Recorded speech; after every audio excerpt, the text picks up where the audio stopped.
नमस्कार। इतिंक आलाप को बहुत बहुत स्वागत आपण मानक। एथर जहाँ सहित मु बसी मु जानी जड़े चिकित्सक भाव में जड़े परिवेशविद भाव में, किंतु आज मु भेटुची संपूर्ण आउ गोटे भिन्न दिगरु। आपण मैंने जानी सारे से जड़े बहुत बड़ा संगीतज्ञ 1981 मसीह जन्मग्रहण करथिबा से संगीतज्ञ ना होची रिकी केज, जे पाइछन्ति दुई थर ग्रामी अवार्ड संगीत क्षेत्र में। केवल सेतिकी नुहे, वर्तमान सुधा तांकर 22टी स्टूडियो एल्बम मुक्तिलाभ कर सारी। 2015 मसीह से तांकर एल्बम विंड्स ऑफ संसार पाई 57तम वार्षिक ग्रामी पुरस्कार पुरस्कृत होइथिले। पुणी थरे 2016 मसीह ग्रामी विजेता एल्बम ग्रेस रे से कीबोर्ड मध्य प्रदर्शन करथिले। तांकर आउ गोटे एल्बम डिवाइन टाइड 2022 मसीह से द्वितीय थर पाई ग्रामी पुरस्कार लाभ करथिले। पुणी न्यूयॉर्क एवं जेनेभारे मिलित जातिसंघर मुख्य कार्यालय समेत प्राय 30 रु अधिक देश में से निजर संगीतर जादू प्रदर्शन कर सारे। आसंतु एबे आमे तांको स्वागत करिवा। बहुत बहुत धन्यवाद सर। नमस्कार। नमस्कार, स्वागत है आपका। Thank you so much. Sir, मैंने जितना आपके बारे में पढ़ा, आपके बारे में जाना, आजकल तो सोशल मीडिया से सब कुछ पता चलता है। आपने एक डेंटल नहीं, not everything, not everything sir. मुझे जितना पता चला आप एक डॉक्टर हो सर। हाँ जी। लेकिन अभी मैं आपको म्यूजिक के बारे में पूछूंगी, क्योंकि म्यूजिक में आप इतना कुछ दो ग्रामी अवार्ड, उससे बात तो और बहुत कुछ है। मैं धीरे धीरे बोलूंगी। सर ऐसा कैसे हुआ? एक्चुअली मेरे पिताजी is a third generation doctor है। अच्छा। तो मुझे बचपन से ही मुझे म्यूजिशियन ही बनना था। मैंने ठान ली थी कि मुझे म्यूजिशियन ही बनना, म्यूजिक मेरा करियर होना चाहिए, मेरा हॉबी। बचपन से जब मैं 5 साल का था मैंने ये ठान लिया था कि मुझे सिर्फ म्यूजिक करना है अपनी पूरी जिंदगी। तो जब मैं 12th स्टैंडर्ड में था तभी हमको डिसीजन लेना पड़ता है कि हमको क्या बनना है, म्यूजिशियन बनना है कि डॉक्टर बनना है कि डेंटिस्ट बनना है कि इंजीनियर बनना है। और जैसे मैंने कहा, मैंने ठान ली कि मुझे म्यूजिशियन बनना है, और मैंने अपने पिताजी के पास गया और मैंने उनको सर घर में ऐसे माहौल था क्या? नहीं, घर में सब डॉक्टर थे। अच्छा। तो मेरे पिताजी थर्ड जनरेशन डॉक्टर है, मैं पहला म्यूजिशियन हूँ। अच्छा। तो मैंने अपने पिताजी को कहा कि मुझे म्यूजिशियन बनना है, और मेरे पिताजी बहुत गुस्सा हो गए कि म्यूजिक तो प्रोफेशन हो ही नहीं सकता है, म्यूजिक तो हॉबी होता है। हाँ। आप प्रोफेशन में क्या करोगे? मैंने कहा म्यूजिक करूंगा। तो मेरे पिताजी ने कहा नहीं, आपको कुछ और करना पड़ेगा। फिर बहुत लड़ाई हुई घर में और बहुत ड्रामा हुआ घर में। फिर मैंने एक कॉम्प्रोमाइज किया अपने पिताजी के साथ कि मैं एक डेंटल डिग्री करूंगा, और जब मैं ये BDS डिग्री कंप्लीट करूंगा 5 साल के बाद, मेरा पिताजी मेरे जिंदगी में बिल्कुल भी कोई दखल अंदाजी नहीं करेंगे। अच्छा। और बिल्कुल भी मुझे कभी भी किसी चीज के बारे में कभी भी अपनी जिंदगी में नहीं पूछेंगे। तो इसके लिए मैं 5 साल कॉलेज गया। मॉर्निंग में मैं कॉलेज अटेंड करता था और इवनिंग में मैं म्यूजिक करता था। तो मेरी म्यूजिकल करियर ऑलरेडी शुरू हो गई थी। मैं पैसा बनाने शुरू कर दिया। और फिर जब मैंने डिग्री कंप्लीट किया 5 साल के बाद, मुझे अपनी सर्टिफिकेट मिली। मैं अपने पिताजी के पास गया, उनको बोला ये सर्टिफिकेट आप ले लो, मुझे अभी फुल टाइम म्यूजिशियन बनना है। और फिर मैंने अपनी म्यूजिकल करियर शाम के वजह मेरी म्यूजिकल करियर पूरा दिन मैं म्यूजिक करने लग गया। सर फिर मुझे जो पता चला, बाय बर्थ आप अमेरिका में आपका जन्म हुआ। करेक्ट। लेकिन आपने पले बढ़े बैंगलोर में। करेक्ट। 2 कॉस्मोपॉलिटन सिटीज, ये दोनों के बीच में क्या अंतर, क्या सामंजस्य आपने देख रहे हैं सर? एक्चुअली मैं बहुत छोटा था जब मैं अमेरिका से इंडिया आया था। अच्छा। मैं 8 साल का था। तो जब मैं मेरे पिताजी और माँ को ये कोई there was no plan to actually move to India. लेकिन जब मैं 8 साल का था, उन्होंने सोचा कि इंडिया के रीति रिवाजों के साथ और कल्चर के साथ अपने बच्चे बड़ा हो जाए। तो so that is why they decided to come to India। और 8 साल से मैं इंडिया में रहा हूँ। और लेकिन मुझे ऐसे कोई अंतर नहीं दिखा इंडिया और USA के बारे में, क्योंकि मैं बहुत ही छोटा था। लेकिन इंडिया अभी मेरा घर है और घर हमेशा रहेगा।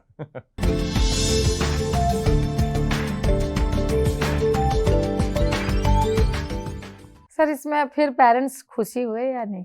कब खुशी हुए? ओ, जब आपने वो डेंटिस्ट का सर्टिफिकेट पकड़ा दिया उनको, फिर आप completely dedicated yourself for music, उन्होंने कब खुशी हुए? आई थिंक मेरे parents are very proud of me, उनको बहुत गर्व है मेरे ऊपर, बहुत होगा। लेकिन कभी कभी बोलते नहीं है, लेकिन हाँ मुझे पता है कि उनको बहुत गर्व है। लेकिन अभी नहीं, भी मैं बोली कि वो कब शुरू हुआ?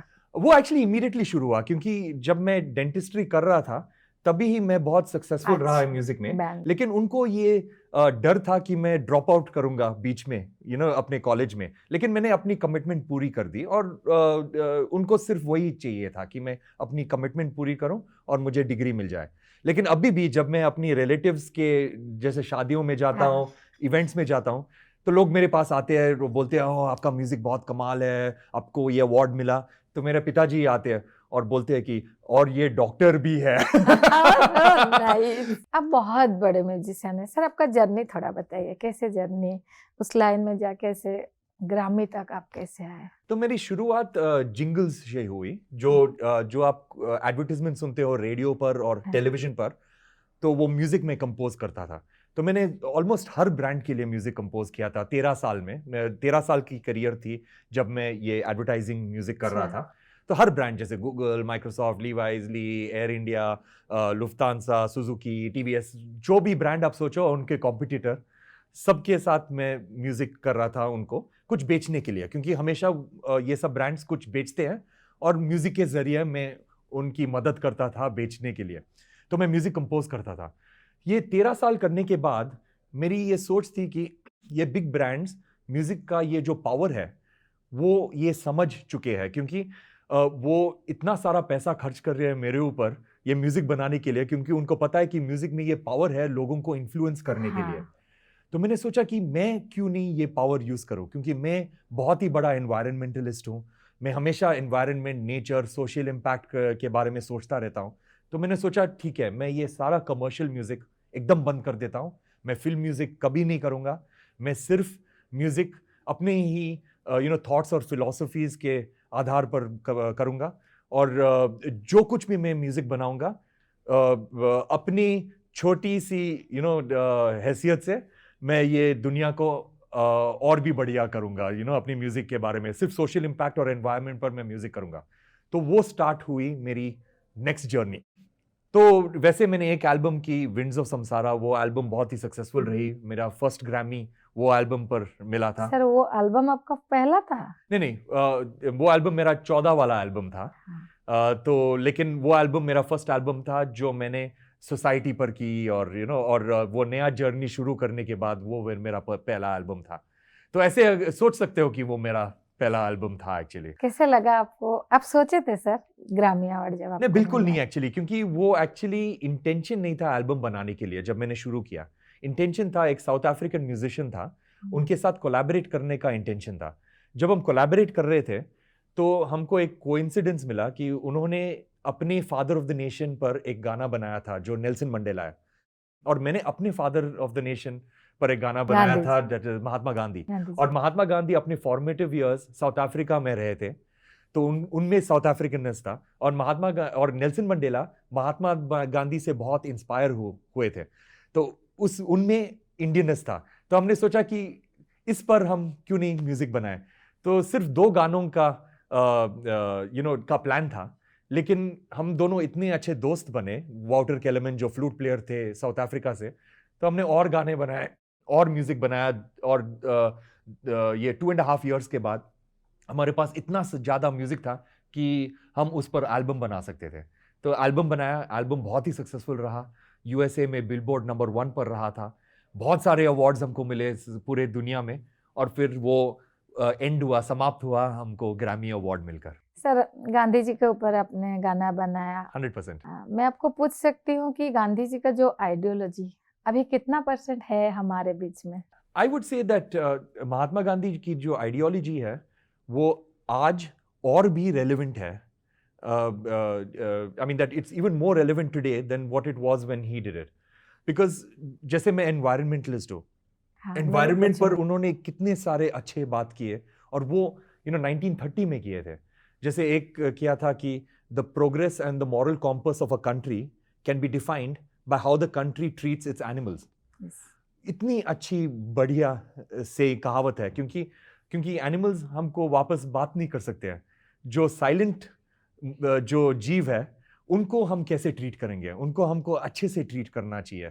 तो वही उन्होंने कहा था. और एक और कहावत थी कि उन टाइम 1938 में जो यूएसए का प्रेसिडेंट था, उन्होंने एक बार कहा था कि मेरे हिसाब से, जो अमेरिकन प्रेसिडेंट थे, उन्होंने कहा मेरे हिसाब से यूएसए सक्सेसफुल होगा अगर हर एक आदमी के पास 2 गाड़ियां हो और 2 रेडियो सेट हो. हाँ, और महात्मा गांधी ने कहा ये सक्सेस का मतलब नहीं है, क्योंकि अगर हर इंडियन के पास 2 गाड़ी और 2 रेडियो सेट हो तो इतना सारा धुआं होगा एटमॉस्फेयर में, और रोड पर चलने के लिए जगह भी नहीं होगा. और अभी देखो इंडिया में रोड में चलने के लिए भी जगह नहीं है, इतना सारा पोल्यूशन है. तो गांधी जो कहते थे एकदम विजनरी थे. सर, आप गांधी जी के बारे में इतना कुछ आप नहीं बोल रहे, आप रिस्पेक्ट कर रहे हैं, आप अपने अंदर से बोल रहे हैं उनके बारे में, आप जितना भी बोल. आई थिंक गांधी जी ने बहुत सारे सोसाइटी के बारे में बहुत सारे चीजें कही है जो मुझसे बहुत रेजोनेट होती है.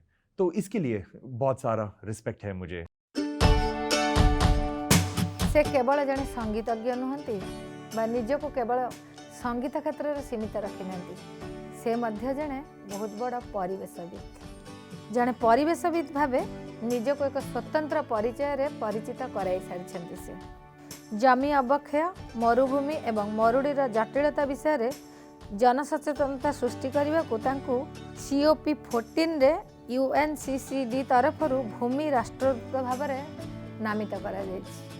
से यूनेस्को ग्लोबल एम्बासेडर एवं यूनिसेफ सेलिब्रिटी समर्थक भाव में कार्य करती. अर्थ डे नेटवर्क राष्ट्रदूत भाव में से कार्य करती. 2018 मसीह रियल लीडर्स 100 तालिकार तालिकाभुक्त करा जायछि. केवल सेतिक नुहे, 2018 रे तांकर उल्लेखनीय संगीत सफलता एवं मानविकता पई हाउस ऑफ कॉमन्स द्वारा सम्मानित करा जायछि. आ गोटे बड़ कथा होछि, जड़े संगीतज्ञ भाव में उल्लेखनीय जीवन यात्रा संपर्क में वर्तमान भारतर ICSE सिलेबस स्कूल पिला मानकु पाठ्यपुस्तक पढ़ा जाउछि. वर्तमान से national institute of advance studies professor अच्छा.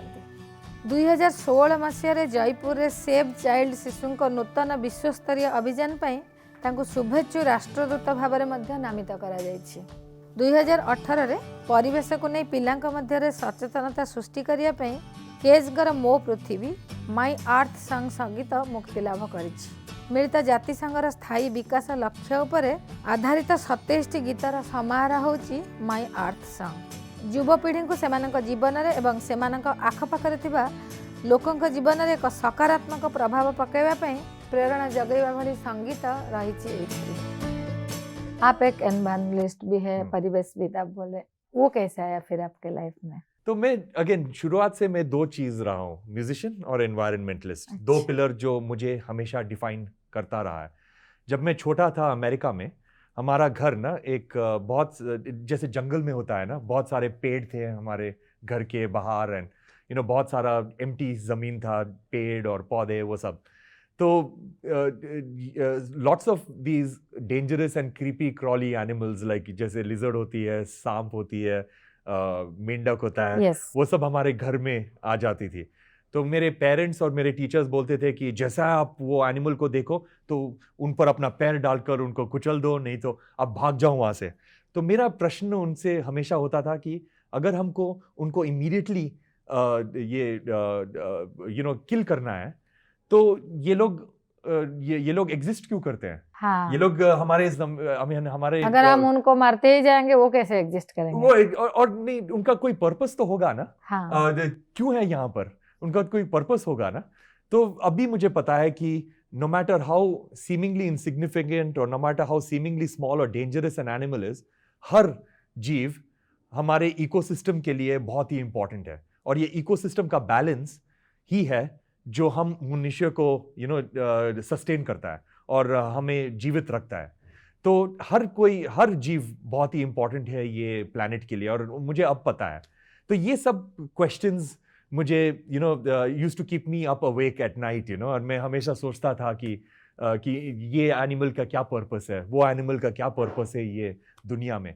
तो वो जैसे मैं बढ़ता रहा वो रहा आपके अंदर अंदर वो it भी started बढ़ता becoming रहा। bigger and bigger, वो बढ़ता रहा, and and I became a very strong environmentalist. Sir अभी हम एक क्लाइमेट चेंज, वो सारा पृथ्वी इसके बारे में बोल रहे हैं, इसके ऊपर बातें कर रहे हैं, बहुत लोग बहुत कुछ सोचते हैं, आप क्या बोलेंगे उसके ऊपर सर? तो climate change is the biggest existential threat in on our planet and affecting all of us human beings. So the thing about climate change is that climate change, everybody needs to acknowledge that this is a problem and we need to make changes within our own lives. Because जो हमारे मनुष्य में सबसे ज़्यादा बड़ा problem है वो actually climate change नहीं है, वो सबसे बड़ा प्रॉब्लम है कि हम हमेशा सोचते हैं कि कोई और बदलाव लाएगा ना। Yes. जैसे गवर्नमेंट बदलाव लाएगा, Yes. नहीं तो लीडर्स, कॉर्पोरेशंस, ये हमारा काम नहीं है। ये हमारा काम नहीं है ना। लेकिन हमारा काम है, क्योंकि सबसे जरूरी है बिहेवियरल चेंज, और हम क्लाइमेट चेंज को सिर्फ कॉम्बैट कर सकते हैं अगर हम अपने आप को बदलेंगे। क्योंकि हमेशा लोग सोचते हैं कि मैं दुनिया को बदलूंगा, लेकिन कोई भी नहीं सोचता है कि मैं अपने मैं आप अपने को आप को बदलूं। बदलूंगा। और ये इसलिए नहीं है क्योंकि हम सब लोग इविल लोग हैं और बुरे लोग हैं, ये है क्योंकि हम लोगों ने अपने आप को एम्पावर नहीं किया है। हम लोग अपने आप में बिलीव नहीं करते हैं कि जो छोटे छोटे काम हम कर सकते हैं अपनी छोटी कैपेसिटी में, वो एक्चुअली बदलाव ला सकता है। जैसे छोटी छोटी चीजें, जैसे सिंगल यूज प्लास्टिक्स को कम करना, नहीं तो ये पब्लिक ट्रांसपोर्टेशन का यूज करना, ज्यादा कपड़े नहीं खरीदना, लाइक सिंगल यूज फैशन और फास्ट फैशन पर सब्सक्राइब नहीं करने के लिए बहुत सारे छोटे छोटे चीज हम कर सकते हैं। हमारा गार्बेज रिड्यूस करना, सब कुछ रीयूज करना, कंजम्पशन लेस करना, ये सब करके हम एक्चुअली बदलाव ला सकते हैं। तो हमको अपने आप को एम्पावर करना चाहिए, अपने सारे दोस्तों को और हमारे सारे रिश्तेदारों को एम्पावर करना चाहिए कि जो छोटी छोटी चीज़ें आप कर सकते हो अपनी ज़िंदगी में, जो एनवायरनमेंट पर और रिस्पॉन्सिबल हो, वो एक्चुअली बदलाव ला सकता है। आपको लग रहा है सर आगे जाके ये इंडिया के लिए एक बड़ा थ्रेट बन जाएगा क्लाइमेट चेंज? आई मीन पूरे दुनिया के लिए एक थ्रेट है। जैसे एक आइलैंड नेशन है किरिबास, वो बहुत ही लो लाइंग आइलैंड है, मतलब कि सी लेवल पर एकदम वैसे ही है, और वो पैसिफिक ओशन में है। 21 आइलैंड्स, इनहैबिटेड आइलैंड्स, और वो कंट्री पहला कंट्री होने वाला है पूरे दुनिया में जो पूरी तरह से अंडर वाटर जाएगा, और ये सिर्फ क्लाइमेट चेंज की वजह से है। मैं वो कंट्री गया था, अब 2 साल पहले मैं वो कंट्री गया था, और मैं कुछ हफ्ते वहाँ पर बिताए थे, और मैंने देखा कि ये कंट्री के सारे लोग एनवायरमेंटली कॉन्शियस है, कोई इंडस्ट्रियलाइजेशन नहीं है, बहुत ही बैकवर्ड कंट्री है जैसे डेवलपमेंट की तौर से। लेकिन तो क्लाइमेट चेंज उनकी फॉल्ट नहीं है, क्योंकि उनकी कोई इंडस्ट्रियलाइजेशन है, कोई कार्बन एमिशन नहीं है, कोई फैक्ट्रीज नहीं है, इतने सारे व्हीकल्स नहीं है, लेकिन फिर भी क्योंकि वो लो लाइंग आइलैंड्स है, वो लोग सफर कर रहे हैं क्लाइमेट चेंज की इफेक्ट्स, जो हमारी फॉल्ट है। तो they are suffering the consequences of our actions. तो क्लाइमेट चेंज ऐसी फिनोमिनन नहीं है कि कुछ होने वाला है फ्यूचर में और कुछ नहीं होने वाला है फ्यूचर में, कि कोई विक्टिम्स नहीं है। लाइक अभी इसी वक्त क्लाइमेट चेंज मनुष्य को इफेक्ट कर रही है, may be not us but somebody on the other side of the planet. और क्लाइमेट चेंज ह्यूमन लोगों की वजह से हो रही है, और हमारी एक्शंस यहाँ पर बैठे हुए, हमारी एक्शंस किसी और को अर्थ की दूसरी तरफ इफेक्ट कर रही है ना। And we have to understand this, that अभी करंटली विक्टिम्स है क्लाइमेट चेंज का। सर आप क्लासिकल में भी माहिर हो, रॉक में भी माहिर हो, ये दोनों में आप कैसे इक्वल कैसे करते हैं, वेरिएशन कैसे करते हैं, सामंजस्य कैसे रखते हैं? तो मैं सोचता हूँ कि बहुत सारे जॉनर्स म्यूजिक के हैं, जैसे इंडियन क्लासिकल म्यूजिक है, रॉक है, पॉप है, जैज है, हेवी मेटल है, वैसे सारे जॉनर्स है। तो मैं ऐसे नहीं सोचता हूँ कि मुझे एक इंडियन क्लासिकल गाना बनाना है, नहीं तो एक रॉक गाना बनाना है। मुझे बस गाना बनाना है। अगर वो गाने में सितार जाएगा, इलेक्ट्रिक गिटार जाएगा, ड्रम्स जाएगा, तो ठीक है, लेकिन अपनी विजन, अपनी साउंड के तौर से मुझे सिर्फ गाना बनाना है। क्योंकि मेरी हिसाब से इतने सारे जॉनर्स नहीं है, मेरे हिसाब से सिर्फ 2 ही जॉनर है, अच्छा गाना, बुरा गाना, बस। तो मैं सिर्फ अच्छा गाना बनाना चाहता हूँ, उसमें जो भी इंस्ट्रूमेंट्स जाएगा, जो भी स्टाइल जाएगा, वो मैं ठीक हूँ। लेकिन सिर्फ मैं, क्योंकि मैं इंडियन हूँ, मेरे सारे गाने इंडियन बनते हैं। जैसे कोई पास्ता बनाता हो इंडिया में, तो एकदम बढ़िया से बढ़िया इटालियन रेसिपी ढूंढेंगे और अच्छे से सॉस करेंगे, पास्ता बनाएंगे, एकदम ऑथेंटिक। लेकिन वो टेबल जाने से पहले थोड़ा सा चिली पाउडर जाएगा उसके अंदर, थोड़ा सा ट्यूमेरिक पाउडर जाएगा और इंडियन बन जाएगा। हाँ। हमेशा, क्योंकि हम लोग भारतीय हैं, ऐसे ही खाना खाते हैं और ऐसे ही हमारा टेस्ट होता है। वैसे ही मेरे गानों के बारे में, मेरे गाने हमेशा इंडियन म्यूजिक हमेशा रहेगा और बहुत स्ट्रांगली रहेगा, क्योंकि मैं इंडियन हूँ और मेरे गाने हमेशा इंडियन रहेंगे। सर, इंडियन म्यूजिक के बारे में थोड़ा बोलिए, कैसे आपका सोच, जैसे कि हमारा आर्ट, कल्चर, लिटरेचर, लैंग्वेज ये बहुत अच्छा है। Correct. We should be proud for that, we 100%, are also proud for 100%। That. आप म्यूजिक को लेके कैसे सोचते हैं, इंडियन म्यूजिक? मैं हमेशा सोचता हूँ, क्योंकि मेरा म्यूजिक जैसे मैंने कहा पूरा Yes. इंडियन है, जी तो मैं सोचता हूँ कि मेरी सोच हमेशा ऐसे रही है कि मुझे कल्चरल बैरियर्स ब्रेक करना है। मेरी ऑडियंस सिर्फ इंडियन नहीं होनी चाहिए, मेरी ऑडियंस ग्लोबल ऑडियंस होनी चाहिए। जो कोई इंडियन म्यूजिक के सामने एक्सपोज नहीं होते हैं, तो मुझे उनको अपने गाने दिखाना है और सुनाना है, और I hope that they like that music. लोग सोचते हैं कि अगर आपको ग्लोबल रिकग्निशन चाहिए, नहीं तो वेस्टर्न रिकग्निशन चाहिए, तो हमको इंग्लिश में गाना चाहिए, हमको पॉप म्यूजिक करना चाहिए, हमको हिप हॉप म्यूजिक करना चाहिए। लेकिन मेरी सोच ऐसे बिल्कुल भी नहीं है। You have to actually dig in to your own roots and deep in to your roots, and you have to see what is it that makes you different from the rest of the world, you know. And हमको उस पर गाने बनाना है। जैसे western recognition kids musicians को सबसे ज्यादा मिला है। एक है पंडित रविशंकर, Yes. उनको ग्रैमी मिला है, वो सिर्फ इंडियन म्यूजिक करते थे। उस्ताद जाकिर हुसैन सिर्फ इंडियन म्यूजिक, पंडित विश्व मोहन भट्ट सिर्फ इंडियन म्यूजिक, उस्ताद अली अकबर खान, उस्ताद अल्लाह रखा, इनको सब ग्लोबल रिकग्निशन मिला है, क्योंकि ये सब प्योर इंडियन म्यूजिक करते थे। तो मेरी ये सोच है कि अगर आपको ग्लोबल रिकग्निशन चाहिए, अगर आपको कल्चरल बैरियर्स ब्रेक करना है, तो आपको अपनी आइडेंटिटी कभी नहीं भूलना चाहिए, और अपनी आइडेंटिटी में डीप जाना चाहिए, और और आपको अपनी इंडियननेस दुनिया को दिखानी चाहिए। सर, आप जब भी सोचते हैं कुछ नया बनाने के लिए, म्यूजिक के बारे में ही मैं बोल रही हूँ, आपका क्या सोच के आप बनाना शुरू करते हैं? जैसे कि आपका मानसिकता, आपका मनोभाव कैसे होता है? तो पहले जब मैं जिंगल्स करता था, जब मैं एडवर्टाइजिंग म्यूजिक करता था, तब सोच बहुत सिंपल था। मुझे ब्रीफ मिलता था कि ऐसी एडवर्टीजमेंट है, जैसे कोई सॉफ्ट ड्रिंक का एडवर्टीजमेंट है, तो तो वैसा हमको म्यूजिक चाहिए, नौजवानों को अच्छा लगना चाहिए, तो मैं बनाता था।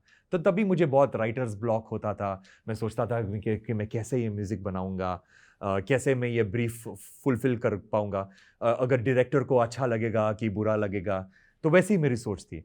अभी मैं सिर्फ अपनी फिलॉसफी पर, अपनी थॉट्स पर म्यूजिक करता हूँ, तो मुझे राइटर्स ब्लॉक नहीं मिलता है। तो जब मैं सुबह उठता हूँ, अगर मुझे म्यूजिक बनाना है तो मैं म्यूजिक बनाता हूँ, अगर मुझे म्यूजिक नहीं बनाना है और अगर मुझे आइडियाज नहीं मिलते हैं और इंस्पिरेशन नहीं है, तो मैं म्यूजिक नहीं बनाता हूँ।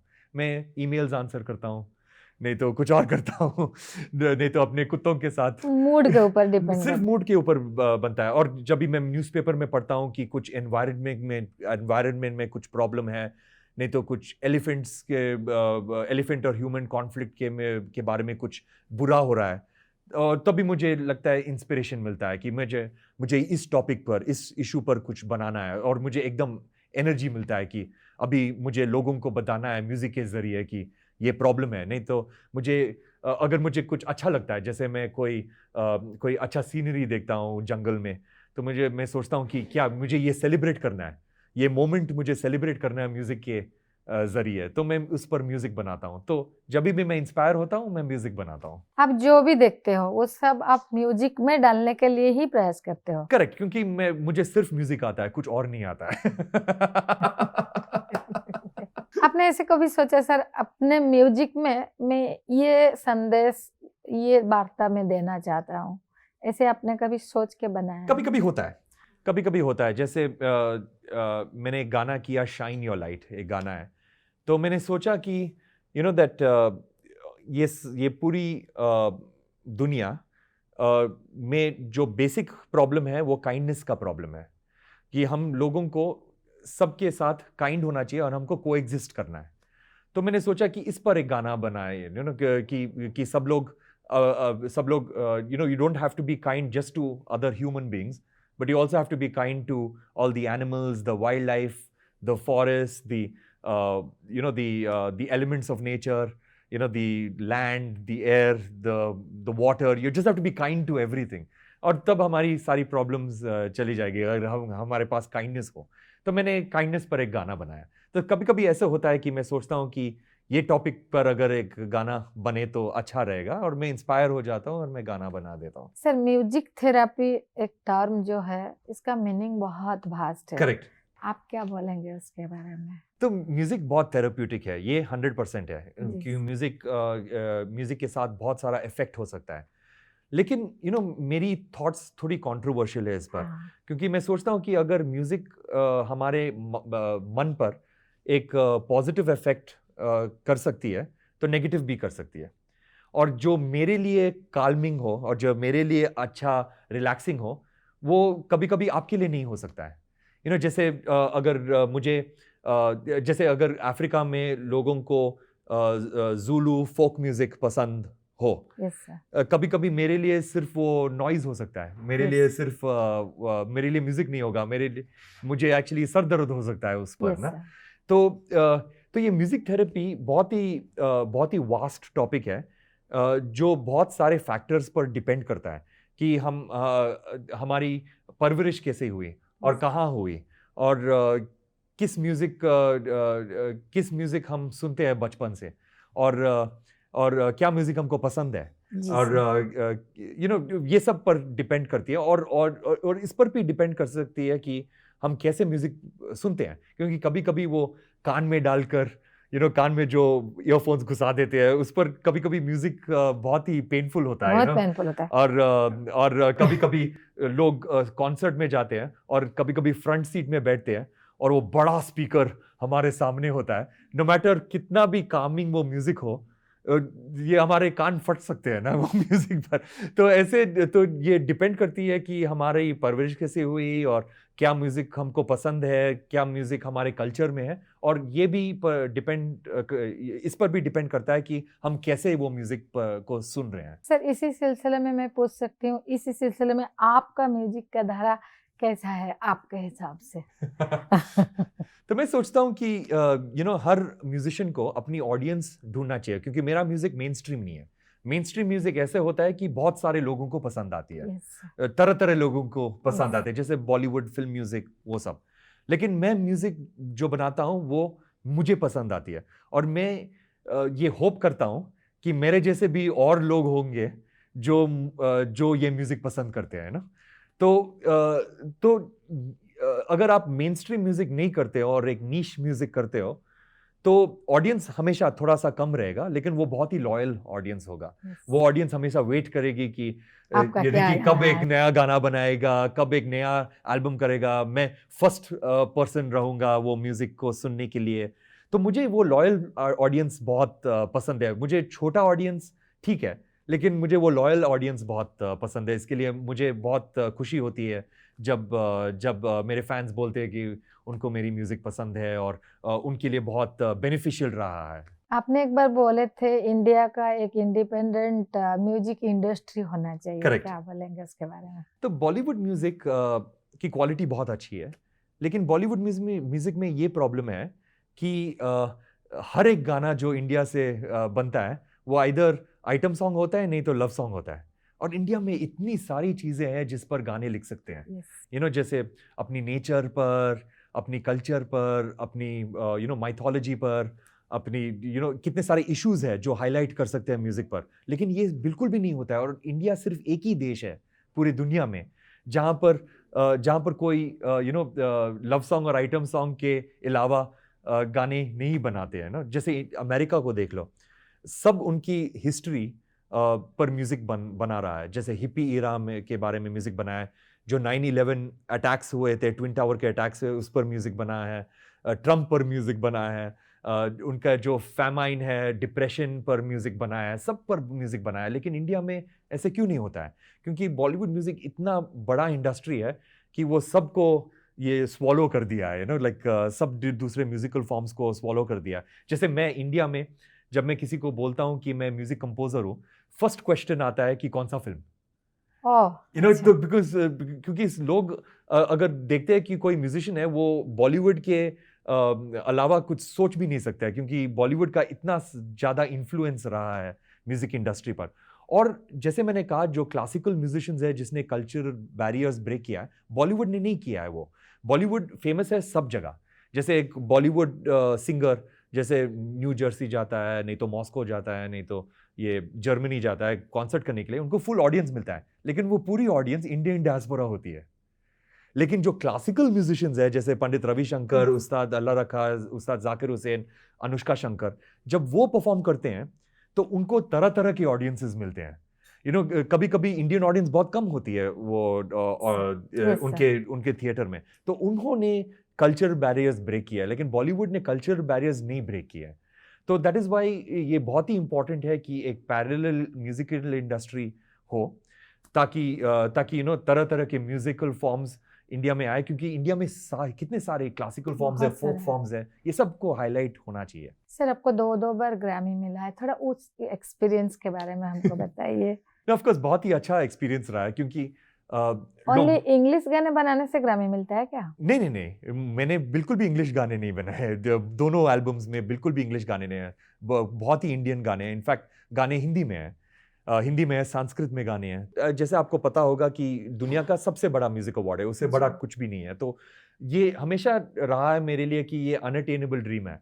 जब मैं बड़ा हो रहा था, मैं ग्रामी के बारे में सोचता ही नहीं था, क्योंकि ये तो बहुत दूर की बात है, ये इस जिंदगी में कभी नहीं होने वाला है। इंडिया में बैठे बैठे ये कभी नहीं होने वाला है। तो ये अनअटेनेबल ड्रीम था। तो मुझे बहुत खुशी हुई जब मैं नॉमिनेट हुआ और मुझे ये ग्रामी मिला था। तो मैं ये सोचता हूँ कि लोग बोलते हैं कि मुझे अवार्ड्स नहीं जीतना है, अवार्ड्स मेरे लिए कोई महत्वपूर्ण नहीं रखता है, वो सब बोलते हैं। लेकिन मैं सोचता हूँ कि अवार्ड्स बहुत ही इंपॉर्टेंट है, बहुत इम्पोर्टेंट। क्योंकि अवार्ड्स आपको क्रेडिबिलिटी देता है, नंबर 1। बट सबसे ज़्यादा इंपॉर्टेंट है कि मेरा सारा म्यूजिक में मैसेज है, एनवायरनमेंट पर मैसेज है, पॉजिटिव सोशल इम्पैक्ट पर मैसेज है, सोसाइटी पर मैसेज है। तो ये अवार्ड क्या करती है? अवार्ड आपको एक प्लेटफॉर्म देती है, ताकि और लोग आपको सुन सके, और लोग आपके मैसेज को सुन सके, और मैसेज को इंटरनलाइज करे। और जैसे ग्रैमी के पहले कुछ लोग मुझे सीरियसली लेते थे, कुछ लोग मुझे सीरियसली नहीं लेते थे। अच्छा। लेकिन ग्रैमी के बाद बहुत सारे लोग सीरियसली लेते थे, और अब अभी सेकंड ग्रैमी के बाद और भी ज्यादा लोग सीरियसली लेते हैं। तो I think awards are very important, not for vanity. जैसे लोग बोलते हैं, अरे मुझे अवार्ड मिला, मैं सबसे अच्छा हूँ, दुनिया का सबसे अच्छा हूँ। लेकिन मुझे ऐसे सोच नहीं है। इनफैक्ट मैं बैंगलोर में रहता हूँ, मैं बैंगलोर में अभी इसी वक्त मैं 100 म्यूजिशियन के नाम बता सकता हूँ जो मैं सोचता हूँ मेरे से ज्यादा टैलेंटेड है। तो ये ग्रैमी का वैनिटी के बारे में नहीं है, लेकिन ग्रैमी आपको प्लेटफॉर्म दे सकता है कि आप और भी बड़ा और भी ज्यादा बेहतरीन काम करें, और ज्यादा लोगों तक पहुंचे। सर, आपने जब से शुरू किए हो या बाद में, किसी को म्यूजिक लाइन में ही मैं पूछ रही हूँ, किसी को अपना ऐसे आइडियोलॉजी या किसी को देख देख के बड़े हुए हो, ऐसा कुछ, और किसी का प्रभाव आपके ऊपर पड़ा है? बहुत सारे लोग। तो एक है, मैंने कहा था पंडित रविशंकर। पंडित रविशंकर क्योंकि उन्होंने सितार सिंगल हैंडेडली पूरे दुनिया में बहुत मशहूर किया, और इंडियन म्यूजिक इतना मशहूर किया पूरे दुनिया में, तो मैं उनका बहुत बड़ा फैन रहा हूँ, और मैं उनसे बहुत इंस्पायर हुआ हूँ। दूसरा है उस्ताद नुसरत फ़तेह अली खान। उस्ताद नुसरत फ़तेह अली खान, क्योंकि जब मैं 6 क्लास में था तभी मैंने उनका एक गाना सुना था। वो गाना का नाम था ताधीम। ओके, मैं वो गाना सुन रहा था, और मुझे याद है वो वॉकमैन होता था, कैसेट वाला, वो छोटा कैसेट प्लेयर हेडफोन के साथ मैं सुन रहा था स्कूल में। और एक आई थिंक वो गाना बहुत 8-9 मिनट का गाना है, बहुत लंबा गाना है, और मेरे आंखों में आंसू आने लगे। और मैं सोच रहा था ये आंसू क्यों आ रहे हैं, मैं उदास नहीं हूँ, लेकिन ये आंसू आ रहे थे क्योंकि मैं इतना ओवरवेल्म हुआ हूँ उनकी आवाज़ की सुंदरता से, कि I was not able to react to it. मेरी रिएक्शन इतनी स्ट्रांग थी कि आई स्टार्टेड क्राइंग। तो मैंने सोचा कि वाओ, मुझे ऐसा ही इफेक्ट होना, मैं ऐसा ही लोगों को इफेक्ट करना चाहता हूँ, क्योंकि ये कमाल है, ये म्यूजिक में इतना ज्यादा प्रोफाउंड इफेक्ट हो सकता है लोगों पर। और फिर तीसरा पर्सन है जो सबको इंस्पायर कर चुका है, A.R. रहमान।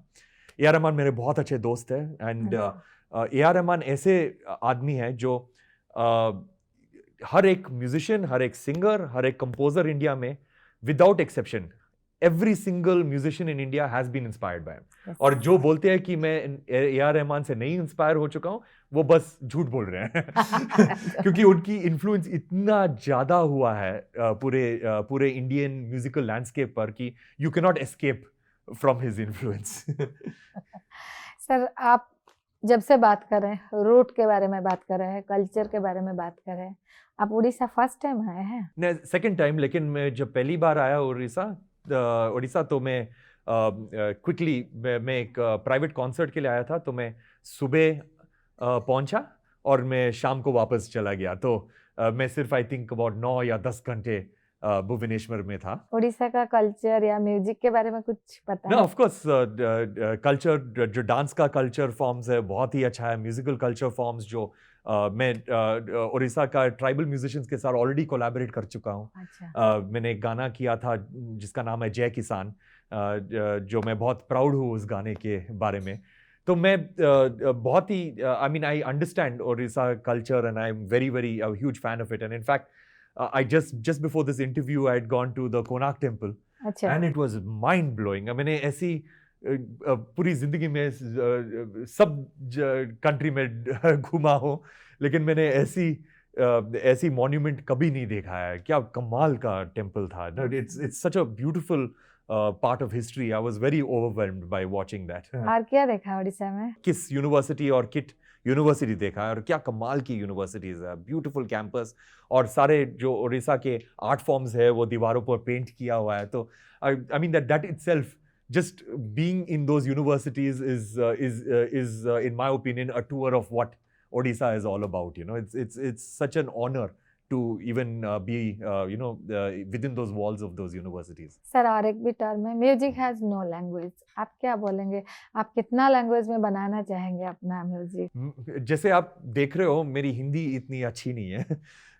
मुझे सिर्फ एक ही लैंग्वेज पता है, वो इंग्लिश है। क्योंकि मैं लैंग्वेजेस में बहुत ही I mean that I'm अगर very कभी bad। बनाना पड़े, अब नहीं बनाओगे क्या? नहीं, मैं बहुत सारे लैंग्वेजेस में म्यूजिक बनाता हूँ क्योंकि as you said music has no language. लेकिन मुझे वो लर्निंग डिसेबिलिटी है लैंग्वेजेस का, क्योंकि my father is Marwari, my mom is Punjabi. मुझे अपनी दोनों मदर टंग्स नहीं पता है। एंड हिंदी मुझे थोड़ी थोड़ी आती है, जैसे आप देख बहुत रहे हो। अच्छा बोल रहे हैं। तो मैं ट्राई करता हूँ सीखने के लिए। एंड जैसे मैं जब प्रधानमंत्री से मिला था, जब मुझे फर्स्ट ग्रैमी मिला था, तो मैं ऐसे ही बात कर रहा था प्रधानमंत्री से हिंदी में, बहुत टूटी टूटी हिंदी में। तो प्रधानमंत्री ने मुझे कहा था कि आप इंग्लिश में बात कर सकते हैं, नो प्रॉब्लम। तो मैंने कहा नहीं, मुझे सीखना है, इसके लिए मैं हिंदी में बात करूंगा। तो फिर उसके बाद हमारी डिस्कशन 1 घंटे के लिए चली, और प्राइम मिनिस्टर साहब मुझे इंग्लिश में बात कर रहे थे और मैं उनके साथ हिंदी में बात कर रहे थे। तो म्यूजिक में कोई लैंग्वेज नहीं है, और मेरी ज्यादातर म्यूजिक इंस्ट्रूमेंटल है। क्योंकि मैं सोचता हूँ कि अगर आप लिरिक्स डालो म्यूजिक में तो वो विजुअली इवोकेटिव नहीं होती है, क्योंकि आपने वो म्यूजिक पर एक मीनिंग डाल दिया है। जैसे अगर आप कोई बुक के फैन हो, जैसे हैरी पॉटर, अगर आप बुक के फैन हो, जब आप फिल्म देखोगे तो वो फिल्म कभी भी आपकी एक्सपेक्टेशंस को मीट नहीं करेगी, क्योंकि वो शब्दों में इतना सारा विजुअली इवोकेशन आता है कि आप ऑलरेडी, आपकी इमेजिनेशन वो फिल्म से ज्यादा अच्छी होती है। तो सेम थिंग विद म्यूजिक, जब वो इंस्ट्रूमेंटल म्यूजिक होती है तो मीनिंग का इंटरप्रिटेशन, लोग तरह तरह की इंटरप्रिटेशन ओपन होती है। लेकिन जब आप लिरिक्स डालते हो तब आप ये गाने को मुखड़ा दे देते हो, और उनका meaning I mean that is no longer open to interpretation. लेकिन मुझे लिरिक्स भी पसंद है, इसके लिए मेरे बहुत ही गानों में लिरिक्स भी है, लेकिन मैं ज्यादातर इंस्ट्रूमेंटल म्यूजिक पसंद करता हूँ। बहुत अच्छा, मुझे भी लगता है। आप बहुत सारे लाइव परफॉर्मेंस दे रहे हैं, उनके बारे में थोड़ा, आपके लाइव परफॉर्मेंस के। नहीं, मैं बहुत सारे लाइव परफॉर्मेंस करता हूँ। तो पेंडेमिक के पहले, दैट इज 2019 में, मैंने 70 कॉन्सर्ट्स किए अबाउट 13 कंट्रीज में। 13 कंट्रीज में मैंने 70 कॉन्सर्ट्स किए। अभी पेंडेमिक अभी खुल रहा है, होपफुली ऐसे रहेगा। तो अभी इस साल में मैंने ऑलरेडी 8 कंट्रीज में कॉन्सर्ट किए। अभी अबाउट 8 या 10 कंट्रीज बाकी है इस साल में। तो मुझे कॉन्सर्ट करने मैं कॉन्सर्ट करना बहुत पसंद करता हूँ, क्योंकि मुझे ऑडियंसेस बहुत पसंद है, लार्ज ऑडियंसेस बहुत पसंद है। मैं ऑडियंसेस ऐसे 15,000 कुछ होते एक हैं। अच्छा सा याद है, हमको थोड़ा बताना। तो इंडिया में मैंने एक विशाखापट्टनम में एक कॉन्सर्ट किया था।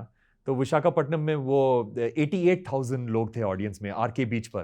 तो मैं परफॉर्म कर रहा था अपनी बैंड के साथ, म्यूजिशियंस के साथ, और मुझे ऑडियंस की एंड दिखाई नहीं दे रही थी, इतनी ज़्यादा ऑडियंस थी। और फिर मैंने यूनाइटेड नेशंस की जनरल असेंबली में मैंने एक बार परफॉर्मेंस किया, एक्चुअली 3 बार परफॉर्मेंस किया था। तो वो सारे वर्ल्ड लीडर्स थे, सारे प्रेसिडेंट्स, प्राइम मिनिस्टर सब थे। तो वो बहुत ही बढ़िया परफॉर्मेंस रहा है। प्रेसिडेंट्स के लिए मैंने रामनाथ कोविंद जी के लिए परफॉर्म किया था। तांको संपर्क रे आउ गोटे बहुत बड़ उल्लेखनीय कथा होची, कारगिल युद्ध रे पाकिस्तान पर भारत विजयर 20 वर्ष पूर्ति अवसर रे कारगिल विजय दिवस रे जुलाई मास 2019 रे भारतीय सेनार 10,000 रु अधिक सदस्यों को नहीं एक कॉन्सर्ट करथिले से। मुझे दिन भी याद है, 24 जुलाई को मैंने एक परफॉर्मेंस किया था लद्दाख में। वो 12,000 आर्मी सोल्जर्स के लिए था। हाँ। तो ये सोचिए नज़ारा कि ये एम्प्टी ग्राउंड था, मेरे सामने 12,000 आर्मी सोल्जर्स यूनिफॉर्म पहन के बैठे हैं ऑडियंस के लिए। चारों तरफ माउंटेन्स थे, मेरे पीछे शांति स्तूपा है। हाँ। और नदन कमांडेंट थे वहाँ पर, जनरल्स थे वहाँ पर, और अबाउट 1 घंटा से ज़्यादा ड्यूरेशन का कॉन्सर्ट था। क्या कमाल का कॉन्सर्ट था। I will never ever forget that concert. I am so grateful to the army for choosing me to entertain them. Always a huge honor to perform for the army. Sir, personal life के बारे में कुछ पूछ सकती हूँ, कैसे चल रहा है आपका लाइफ? बहुत अच्छा है। I live with my father and mother and my wife and I've got 2 dogs. I do not मेरे बच्चे नहीं है, और बच्चे होने के लिए कोई प्लान्स भी नहीं है। अच्छा। तो मेरे लिए मेरा काम बहुत इम्पोर्टेंट है, और मेरे कुत्ते भी बहुत इम्पोर्टेंट है। वो मेरे बच्चे की तरह है, तो मैं हमेशा उनके साथ टाइम बिताता हूँ। तो मैं हमेशा बोलता हूँ कि मैं इतना ज़्यादा ट्रैवल करता हूँ कि बहुत मुश्किल होती है जानने के लिए कि मेरा घर कहाँ पर है। लेकिन फैमिली के साथ हम ट्रैवल कर सकते हैं, हम शिफ्ट भी हो सकते हैं, लेकिन कुत्तों के साथ हम ट्रैवल नहीं कर सकते। तो जहाँ पर भी मेरे कुत्ते हैं वहीं पर मेरा घर है। तो मेरा घर बैंगलोर है क्योंकि मेरे कुत्ते वहाँ पर है। सर, आप ये क्रिएटिव वर्क है, आप जो काम कर रहे हैं वो क्रिएटिव वर्क है, लेकिन आप ऐसे भी बहुत बिजी हो। कैसे वो क्रिएटिवली टाइम पास कैसे करते हो आप? मेरा टाइम पास सिर्फ म्यूजिक है। जब मैं म्यूजिक से फ्री हूँ मैं थोड़ा सा सो जाता हूँ, नहीं तो कभी ईमेल्स में रिप्लाई करता हूँ, फैंस को रिप्लाई करता हूँ। लेकिन मुझे मूवीज देखना बहुत पसंद करता हूँ। अच्छा। तो मेरे घर में एक बहुत अच्छा बड़ा होम थिएटर है, बड़ा स्क्रीन है और अच्छा साउंड है।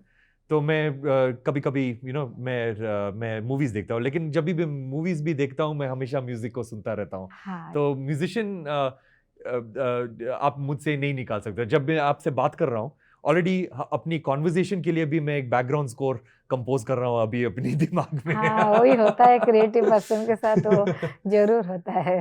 Basically I am also creative person. Wonderful. I am a writer. Fantastic. मैं जब भी बात करती हूँ, लेकिन यहाँ चलता है कुछ कैरेक्टर के बारे में। फैंटास्टिक। फिर फाइनली क्या बोलेंगे सर उड़ीसा माटी में बैठ के? Hope I can come back over here and perform for everybody in Odisha, and I would love to be an integral part of this state, and and work more and more, especially with the traditional cultures. Yes. That is very, very important, to work with the traditional cultures and maximize what what the KISS University is doing. What the KISS University is doing is world famous. Like taking care of the education of over 27-30,000 Yes. tribal students. I mean, it's just mind blowing what the KISS University is doing, and मुझे इसका एक बहुत ही महत्वपूर्ण हिस्सा बनना चाहता हूँ, and I want to help the students in performing arts and learn from the students. Thank you so very much sir, बहुत अच्छा लगा Thank you so आपसे much. बात करके, बहुत अच्छा लगा। फिर अगर आप एक लाइन में बोलेंगे आइडियोलॉजी ऑफ योर लाइफ? तो मेरा ideology of my life is that do good even if nobody is watching. So nice, so nice. Thank you so Thank you very so much, sir. much. Thank you Thank so you. very much.